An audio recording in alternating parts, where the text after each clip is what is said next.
जिथे भी असीं बैठे हैं, जिन्ने भी बंदे बैठे हैं, अपने आप नूं ईमानदारी नाल कल्ले बैठ के विचार करके देखियो, जिहड़े फील्ड च असीं आ, जे सानूं उत्थे किते तरक्की करन दा, अपनी तरक्की करन दा मौका मिले, असीं कौम दी, संस्था दी, ग्रुप दी, आप तो किसी सियाणे दी परवाह करदे हैं? जे असीं करांगे भी नहीं नहीं नहीं मैं इदां थोड़ो कर सकदा, तरक्की कर लवांगे असीं। साडे बच्चे नूं किसी वधिया स्कूल दे विच स्कॉलरशिप मिलदा किते जाके, ते असीं कहीए भी नहीं मेरे बड़े भरा दा तां मुंडा गया नहीं, एडी दूर पढ़िया नहीं, विआह तां नरादन हो जाना उहदा तां। जे इदां सोचांगे असीं, साडे बच्चे दी तरक्की हो जाऊगी। मान लो असीं काम करदे आ, हुण एक बंदा ट्रक पा के बैठा, उहनूं कंपनी कहंदी आ भी तेरा काम बहुत वधिया है, तेरा तरीका जिहड़ा, जिन्ने कस्टमर आ साडे, जदों तूं डिलीवरी करके आउणा ना, तूं बिल्कुल अगले नूं समान संभाल के, ठीक है, तेरा आउणा जाना सारा कुछ बहुत सोहना है। भाई जे तूं 4, 5 या 10 ट्रक होर ऑर्गेनाइज कर सकदा, लोन का प्रबंध असीं करवा दिंने, ड्राइवर कर लवें, ते असीं तैनूं 10 साल का कंपनी का ठेका देना चाहुंदे आ, इन्ना काम पक्का। ते तुहानूं पता होवे भी जिन्ना मैं इन्वेस्ट, मान लो 5 लाख का ही मैं इन्वेस्टमेंट करनी आ, ठीक है, 12 लाख मैनूं लोन लेना पैना है, कंपनी कहंदी असीं दिन्ने आ तैनूं 3% ते दवाउने आ। अकाउंटेंट का जिहड़ा बाकी काम है तेरा एक ट्रक लई तू करदा ही आ, ओहनूं तुसीं 12 ट्रकां लई 15 लई करी जाई, तूं कोई गल नहीं, ड्राइवर ऑर्गेनाइज करने कोई नहीं। तुहानूं पता होवे कि जिन्ना मैनूं काम दे रहे आ, सारे खर्चे कढ के 3 सालां दे विच मेरा लोन जिहड़ा सारे दा सारा उतर जाना, उह तों बाद जिन्नी सारी जिहड़ा मैं 3 सालां च 12 लाख करजा ला देना, उह तों बाद 7 साल मेरे को होर होने आ जिहदे राहीं सारा प्रॉफिट मैनूं आउणा, इन्नी गारंटी आ हुण इस वेले। इस तो बाद कंपनी तो चली जानी है, तो तुसीं तां सोचोगे कि नहीं नहीं नहीं नहीं, ये तो धोखा आ। दुनिया दे विच कोई गेम जिहड़ी आ, कोई गेम उहनूं टीवी दे मूहरे बैठ के ध्यान ना देखियो, धोखा नहीं। हो साडी परिभाषा मुताबक जदों मनुखी विकास की गल आउणी आ, उदों हर बणिया होया, देखो कपूर कहंदा जे कोई बंदा अज कही हुई गल नूं 24 घंटे बाद बदल के कह रहा है, ते उहनूं इह ना कहो कि इह धोखेबाज आ, उहनूं इह ना कहो इह मुकर गया, उहनूं इह ना कहो इह बचन दा पक्का नहीं, उहदे बारे सत्कार करो कि इह दिमाग वरत रहा है, इह सोच रहा है, हालात बदल गए आ, उहने स्टेटमेंट बदल लई आ। प्रैक्टिकल होवो, निजम चंगे हुंदे आ, उसूल चंगे हुंदे आ, मॉरलिटी बहुत चंगी आ, पर संसार जिहड़ा चलदा आ ओह प्रैक्टिकली चलदा आ।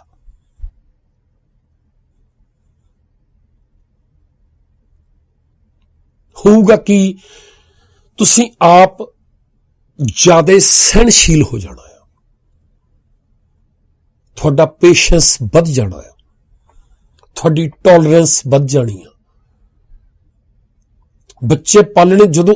इदां दे दिमाग ना सोचना, तुसीं थोड़े आले दुआले काम करने वाले होने आ, तुसीं उन्हां नूं ट्रेनिंग देनी आ, तुसीं उन्हां दी तरक्की करनी आ, उन्हां दी तनख्वाह वधनी आ, उन्हां दा विकास होना आ, उन्हां ने काम छड्ड के किते होर चल जाना, तुहानूं तकलीफ नहीं होनी। तुसीं एक कोच की तरह सारा कुछ एक फिल्म वांग इहदा तुहाडे सामने लंघ रिहा होना। बच्चे जम्मणे आ, तुसीं उन्हां दे लई सब कुछ करना, रातां जागणियां, उन्हां नूं खिलाउणा पिलाउणा पढ़ाउणा वड्डे करना, उन्हें सफल होना, उन्हें अपनी मर्जी नाल विआह करा लेने, तुहानूं तकलीफ नहीं होनी। तुसीं पिटना नहीं लोकां दे कोल पे धोखा दे गया मैनूं। ख्याल रखियो जदों असीं किसी दे कोल इह पिट स्यापा करदे हां ना कि इह बंदा मेरे एहसान भुल गया, एहसान फरामोश निकल गया, उदों जिहड़े सियाणे बंदे आ जदों ओह साडीआं गल्लां सुणदे आ ओह खुश नहीं हुंदे, साडा सत्कार नहीं करदे, ओह साडा नैगेटिव पक्ष देखदे आ, साडे चों समुचता दी घाट नज़र आउंदी आ उन्हां नूं। इस करके जदों भी कुछ कर जे इस तरीके नाल असीं मैं कहना कोई परिभाषा धर्म दी रब किहनूं वधिया तो वधिया रब किहनूं कहोगे तुसीं बंदा कहूगा मार के थापी तो उतर थले मेरे नाल बैठ के सिज के देख मेरे नाल तू दे तकलीफ मैनूं किदां देनी है दे किहड़ा तसीहा किहड़ी चीज है जिहड़ी तुहानूं निराश किदां कर जो कोई तुहानूं डरा किदां दऊ कोई सिमरन कोई किसी तरह का अभ्यास कोई ताकत नहीं अपने आप च रखता बस तुसी अपना जिहड़ा एटीट्यूड है ना संसार नूं देखण दा वो बदलना है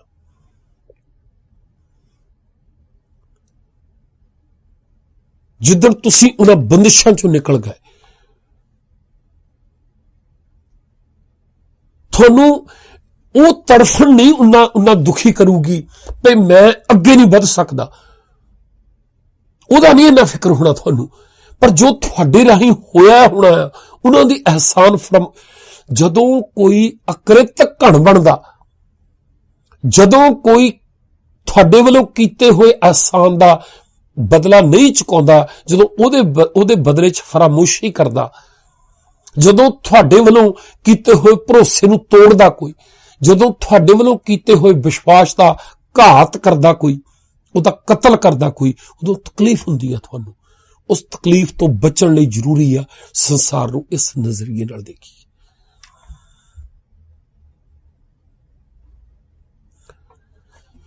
ਜਿਹੜੀ ਖਿਮਾ ਆ ਨਾ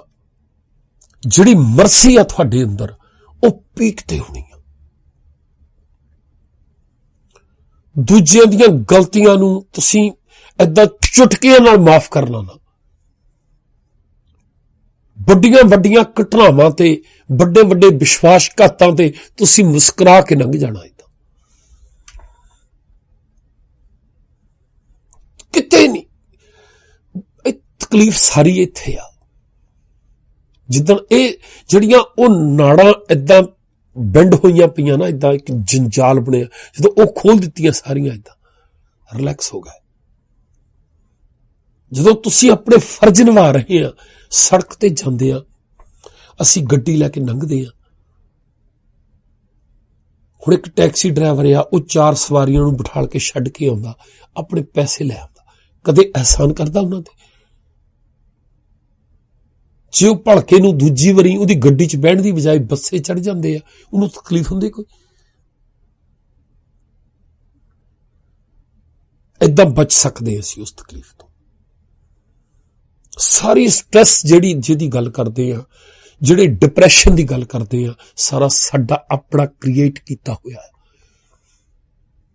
ਦੂਜਾ ਕੋਈ ਵੀ ਤੁਹਾਨੂੰ ਸਟ੍ਰੈਸ ਨਹੀਂ ਦੇ ਸਕਦਾ ਦੂਜਾ ਕੋਈ ਵੀ ਟੈਨਸ਼ਨ 'ਚ ਨਹੀਂ ਪਾ ਸਕਦਾ ਇਦਾਂ ਕਿੱਦਾਂ ਇਹ ਸੱਚਾਈ ਆ ਭਈ ਅਕ੍ਰਿਤ ਘਣਤਾ ਵਿਸ਼ਵਾਸਘਾਤ ਬੇਭਰੋਸਗੀ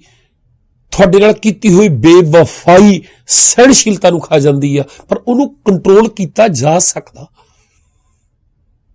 ਪ੍ਰੋਬਲਮ ਇਹ ਆ ਅਸੀਂ ਉਹ ਤੇ ਵਿਸ਼ਵਾਸ ਕਰਕੇ ਬਹੁਤ ਵੱਡੀ ਆਸ ਲਾ ਕੇ ਬੈਠੇ ਸੀ ਅਸੀਂ ਭਰੋਸਾ ਕਰਕੇ ਬਹੁਤ ਵੱਡੀ ਆਸ ਲਾ ਕੇ ਬੈਠੇ ਸੀ ਅਸੀਂ ਪਰ ਉਪਕਾਰ ਕਰਕੇ ਆਪਣੇ ਧਰਮਾਤਮਾ ਹੋਣ ਦਾ ਅਹਿਸਾਸ ਪਾਲ ਕੇ ਬੈਠੇ ਸੀ ਅਸੀਂ ਉਹਦੇ ਬਦਲੇ 'ਚ ਕੋਈ ਰਿਵਾਰਡ ਚਾਹੁੰਦੇ ਸੀ ਬੱਚੇ ਨੂੰ ਪਾਲ ਕੇ ਬੱਚੇ ਤੇ ਖਰਚ ਕਰਕੇ ਉਹਦੀ ਪੜ੍ਹਾਈ ਕਰਵਾ ਕੇ ਉਹ ਤੋਂ ਗੁਲਾਮੀ ਕਰਾਉਣੀ ਚਾਹੁੰਦੇ ਸੀ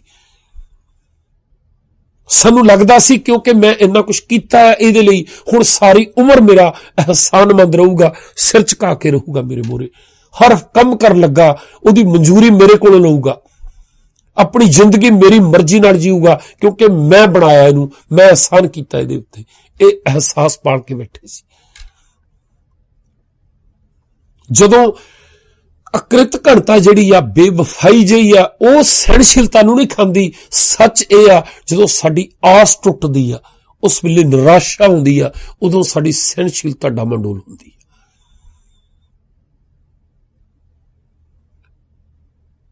ਜਿਹੜੀ ਐਕਸਪੈਕਟੇਸ਼ਨ ਲਾ ਕਰਕੇ ਬੈਠੇ ਸੀ ਅਸੀਂ ਉਹ ਟੁੱਟ ਗਈ ਉਹ ਤੋੜ ਦਿੱਤੀ ਉਹਨੇ ਉਦੋਂ ਟੋਲਰੈਂਸ ਖਤਮ ਹੁੰਦੀ ਆ ਸਾਡੀ ਉਦੋਂ ਅਸੀਂ ਫਿਰ ਰਿਵਾਈਂਡ ਕਰਕੇ ਆਪਣੇ ਆਪ ਨੂੰ ਗਿਣਤੀ ਸ਼ੁਰੂ ਕਰਦੇ ਹਾਂ, ਮੈਂ ਕੀ ਕੀ ਕੀਤਾ ਇਹਦੇ ਲਈ। ਦੁਨੀਆ ਦਾ ਕੋਈ ਰਿਸ਼ਤਾ ਤਕਲੀਫ ਨਹੀਂ ਦੇਊਗਾ ਤੁਹਾਨੂੰ।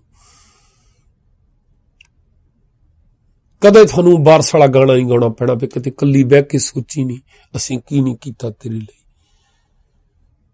ਕਦੇ ਨਹੀਂ ਤੁਹਾਨੂੰ ਕਿਸੇ ਨੂੰ ਵੀ ਦੁਨੀਆ ਸੰਸਾਰ 'ਚ ਨਹੀਂ ਕਹਿਣਾ ਪੈਣਾ ਵੀ ਤੇਰੇ ਤੇ ਬਹੁਤ ਆਸਾਨ ਕੀਤੇ ਮੈਂ ਤੇਰੇ ਲਈ, ਕਿਉਂਕਿ ਕਰਨ ਲੱਗਿਆ ਆਪਣੀ ਜ਼ਰੂਰਤ ਨੂੰ, ਆਪਣੀ ਔਕਾਤ ਨੂੰ, ਆਪਣੀ ਹੈਸੀਅਤ ਨੂੰ ਦੇਖ ਕੇ ਕਰਨਾ, ਕਿਸੇ ਵੀ ਐਕਸਪੈਕਟੇਸ਼ਨ ਤੋਂ ਬਿਨਾਂ ਕਰਨਾ। ਤੁਸੀਂ ਇਹ ਮੰਨ ਕੇ ਚੱਲਣਾ ਵੀ ਪਤਾ ਨਹੀਂ ਇੱਥੇ ਕਿਸੇ ਦਾ ਭਰੋਸਾ ਨਹੀਂ ਹੈ,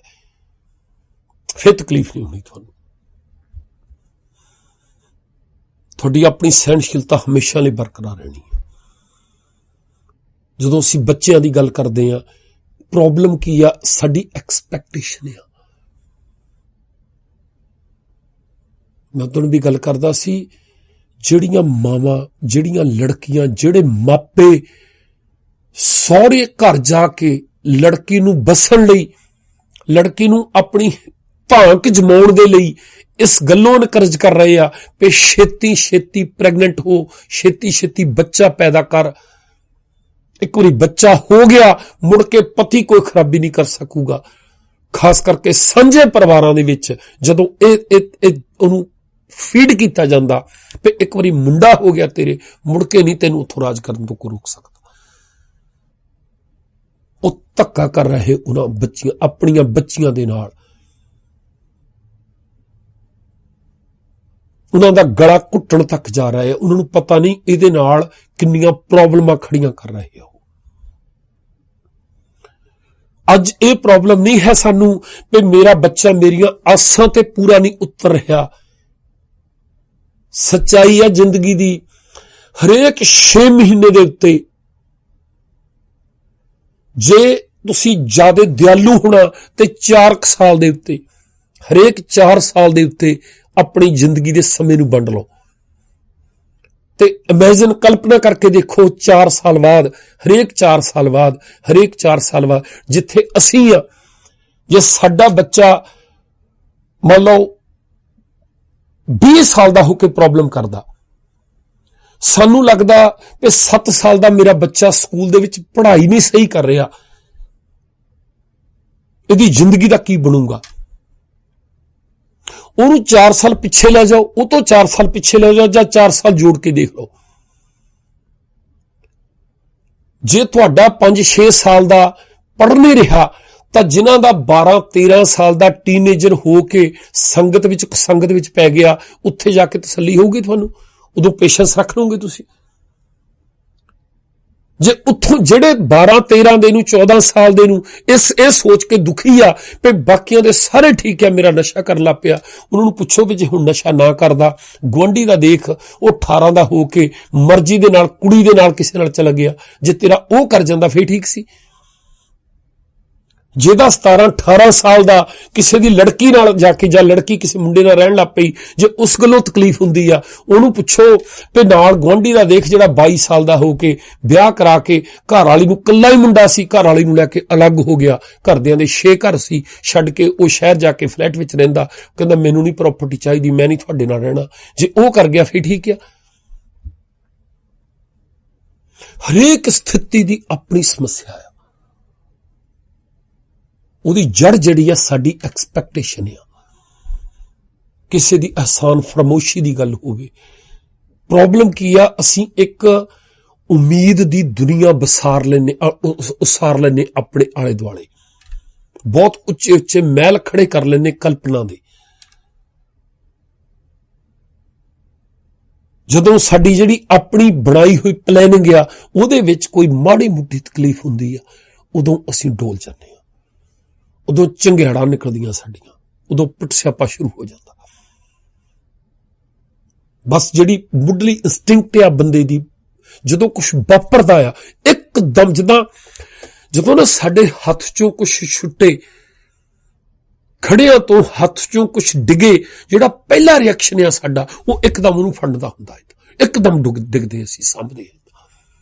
ਇਦਾਂ ਹੀ ਜਦੋਂ ਕੁਝ ਸਾਡੇ ਤੋਂ ਗਲਤੀ ਹੁੰਦੀ ਆ ਤੇ ਸਭ ਤੋਂ ਪਹਿਲਾ ਖਿਆਲ ਜਿਹੜਾ ਆਉਂਦਾ ਆ ਉਹ ਇਹ ਆਉਂਦਾ ਦਿਮਾਗ ਦੇ ਵਿੱਚ ਵੀ ਮੈਂ ਬਲੇਮ ਕਿਹਨੂੰ ਦਿਆਂ। ਦੋਸ਼ ਕਿਹਦੇ ਤੇ ਲਾਵਾਂ ਮੈਂ? ਬਸ਼ਰਤੇ ਤੁਸੀਂ ਸ਼ਾਂਤ ਹੋ, ਬਸ਼ਰਤੇ ਕਿਸੇ ਦੂਜੇ ਤੋਂ ਆਸ ਨਾ ਲਾ ਕੇ ਬੈਠੇ ਹੋ।